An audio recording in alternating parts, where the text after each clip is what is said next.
A tractor mechanic with grease under his fingernails walks into Enzo Ferrari's factory. He's got a complaint about his car. Enzo Ferrari, the most legendary car maker in the world, looks at this farmer and says, "You're just a tractor driver. You know nothing about sports cars." The farmer walks out, furious, insulted, humiliated. 6 months later, he unveils a car so beautiful, so powerful, so perfect that it makes Ferrari look obsolete. His name was Ferruccio Lamborghini, and this is the greatest revenge story in automotive history. 1. The Mechanic, Northern Italy, 1916. Ferruccio Lamborghini was born to grape farmers. Poor, simple, working class. But from the moment he could walk, Ferruccio was obsessed with one thing: machines. While other kids played in the vineyards, Ferruccio was taking apart anything mechanical he could find. Watches, farm equipment, motorcycle engines. His father would find him covered in oil, parts scattered everywhere, completely lost in the puzzle of how things worked. He didn't just want to use machines, he wanted to understand them, master them, make them better. World War II changed everything. Ferruccio was drafted into the Italian Air Force as a mechanic. He maintained military vehicles in the middle of war zones. And here's where his genius emerged. When parts weren't available, Ferruccio didn't give up. He improvised. He'd take parts from destroyed vehicles and create something new, something that worked better than the original. After the war, Italy was destroyed. The economy was shattered. People were starving. Most people saw disaster. Ferruccio saw opportunity. 2. The Tractor King, 1948. Ferruccio returned home with an idea. Italy needed to rebuild. Farmers needed equipment, but nobody could afford expensive tractors from other countries. So Ferruccio started building tractors from military surplus parts. Engines from abandoned tanks, parts from destroyed vehicles. He built them in a small workshop. Cheap, reliable, powerful, and they sold like crazy. Within 5 years, Lamborghini Trattori became one of the largest tractor manufacturers in Italy. Ferruccio was making millions. But here's what's important. Ferruccio wasn't just a businessman. He was an engineer. He obsessed over every detail, made each tractor better than the last. By the late 1950s, Ferruccio Lamborghini was rich. He had everything a poor farm boy could dream of. So he started buying sports cars, Ferraris, Maseratis, Jaguars. He loved them, but he also noticed something. They kept breaking. And when you're a mechanical genius who built an empire fixing things, you notice everything wrong, especially with Ferraris. 3. The insult: Ferruccio owned multiple Ferraris, beautiful cars, fast cars. But they had problems. The clutch kept failing over and over. It was the same part that broke in his tractors. So Ferruccio, being Ferruccio, took the Ferrari clutch apart and he discovered something shocking. Ferrari was using cheap, weak clutches, the same ones Ferruccio used in his tractors, parts that cost a few dollars. But Ferrari was charging luxury prices for these cars. Ferruccio was furious, not just because of the part, but because it was lazy, it was cutting corners, it was disrespecting the craft. So he drove to Maranello, to Ferrari's factory, to speak directly with Enzo Ferrari himself. He wanted to help, to suggest better parts, to improve the car,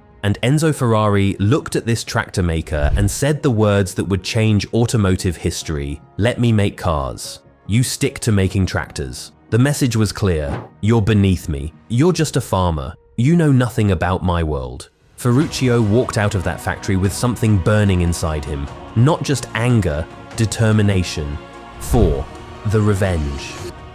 That night, Ferruccio made a decision that everyone thought was insane. He was going to build a sports car, not just any sports car, a car that would destroy Ferrari. People laughed at him. "You make tractors. What do you know about luxury sports cars?" Ferruccio didn't argue. He went to work. He hired the best engineers. Not from Ferrari. He hired people Ferrari had rejected or overlooked. He told them, "I want to build a car that makes Ferrari look like a toy. Money is no object. Only perfection matters." And then he said something that would become legendary. "I'll build a car that will make you cry." Not cry from sadness, cry from beauty, from power, from the sheer emotion of perfection. For months, they worked in secret, building, testing, perfecting. Ferruccio applied everything he learned from tractors. Reliability. He wasn't going to make beautiful garbage, he was going to make beautiful perfection. better clutch, better transmission, better engine, better everything. In 1963, just 4 months after that insult, Ferruccio unveiled the 350 GTV at the Turin Auto Show. The automotive world stopped breathing. It was stunning, aggressive,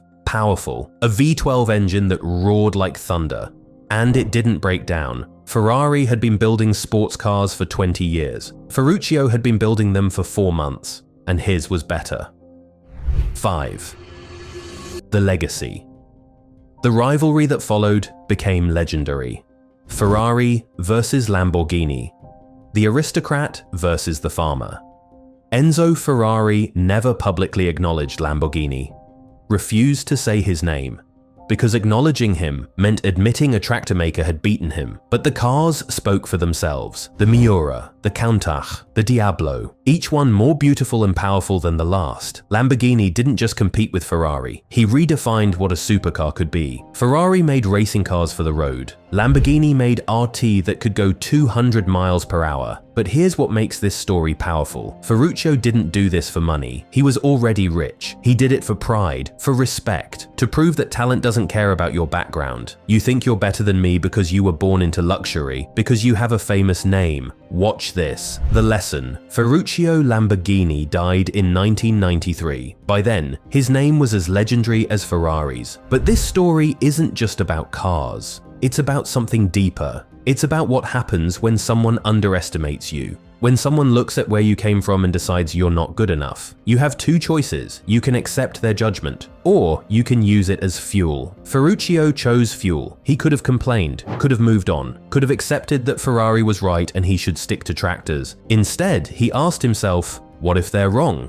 What if I can do this? And that question changed everything. See, the beautiful thing about being underestimated, there's no pressure. Nobody expects you to succeed, so you're free to take massive risks. Ferrari had everything to lose. Lamborghini had everything to gain. Ferrari had to protect his reputation. Lamborghini had to build one. And that freedom, that's where magic happens. When someone tells you that you're not good enough, they're not really talking about you. They're protecting themselves, their position, their ego, because deep down, they know something. Talent doesn't care about pedigree. Genius doesn't care about your last name. Excellence doesn't care where you started. Ferruccio proved that a farmer with grease under his fingernails could build cars that made millionaires cry. Not because he had fancy training, not because he came from the right family, but because he cared more, worked harder, and refused to accept anyone's definition of his limits. So here's the question. Who told you that you couldn't? Who said you weren't good enough?